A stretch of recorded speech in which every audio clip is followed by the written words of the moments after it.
I just feel like I need to, speak my mind. There's nothing new. I just want to get my side out there because everybody's against me, it seems like, and I'm not. That's not what it should be like. I'm in here prison over some stuff that I shouldn't even be here for. It just seems like people are forgetting about her. Obviously, the police aren't doing anything. So I just feel like they're not doing anything. We put Haley on the bus. We did everything we were supposed to do. Ronald brought Haley home. I cooked dinner. I gave her baths. We played. Then we lay down and went to sleep. And then I woke up I don't know why I woke up. I woke up and the kitchen light was on. And I ran to the bathroom. I ran to the kitchen to see what was going on. I thought maybe Ronald was home. He wasn't there. So I ran to my room to get my cell phone to call him. He wouldn't answer his phone over 20 times. Turn around and she's not in her bed. So I'm running around the house freaking out because she's not in her bed, she's not nowhere in the house. And then 5 minutes later, Ronald's pulling down the driveway and he just didn't even really look like he was upset. He just looked like he was more messed up on drugs.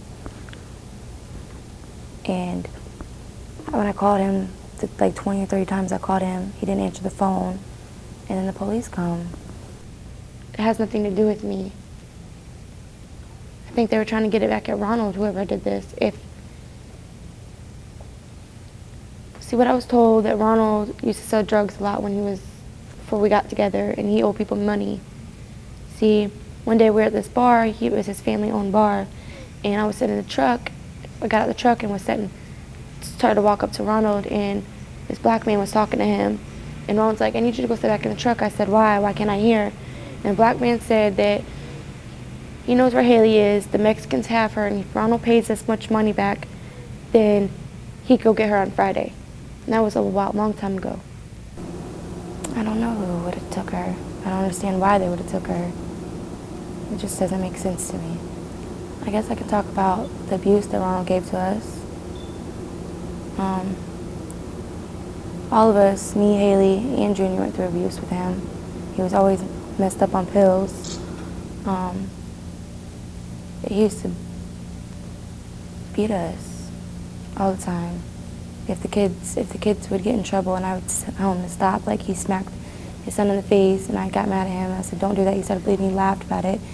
And I got beat up for it because I stuck up for the kids all the time. I had them kids 24/7. I took care of them kids. I gave them baths, took them to school, fed them, done everything with them. Their family didn't do anything. And they're out here putting blame on somebody that they shouldn't be putting blame on, when all I try to do is be a mother figure to them kids because they didn't have a mother. And it hurts me walking around here every day and just knowing that the police even think that. I found this little girl you could ever be with. She was so sweet. I just loved being with her. We used to go play together, ride four-wheelers, do all kind of stuff together, homework. She'd help me cook. Just all kind of stuff that she done. Do you miss her? A lot. Really a lot. That kills me every day to know I was the last one to seen her. I walk around most of the time crying because it weighs on my mind. It just hurts because Ronald should know me better than any of them people, even his family, that I cared about his kids and would do anything for them. I'd give my life for Haley to come home right now. It's been hard. It's been real hard, but I have to keep myself strong because I'm not going to give up. Regardless, I'm going to fight this, and I'm going to fight to find Haley. Regardless, I'm never going to give up on her. And that's the only reason I'm being strong right now is for her. I'll never give up the hope and faith until they can show me. I'm never going to believe she's dead. Told me in court that if I could just tell them something, they would let me go. There's nothing I can tell them. Because if I knew something, they would have known it from day one. I cared about that little girl more than anybody knows.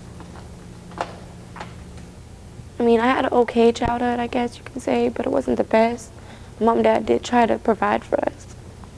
but they were strung out on drugs and alcoholics. We were living in Flagler County, and that's where I got raped, and that's when I stopped going to school. You know, I felt ashamed because I couldn't get up and read. In front of the class, I felt ashamed because I didn't know half the stuff the kids know, because my family didn't sit with me and work with me. They were too worried about drugs. Only thing I did when I even got with Ronald was smoke marijuana. That's the only kind of drugs I ever did. He introduced me to the pills. So I thought I was doing better, and then when I found out he was doing the pills and everything, I just was like, this is the same as when I was at home.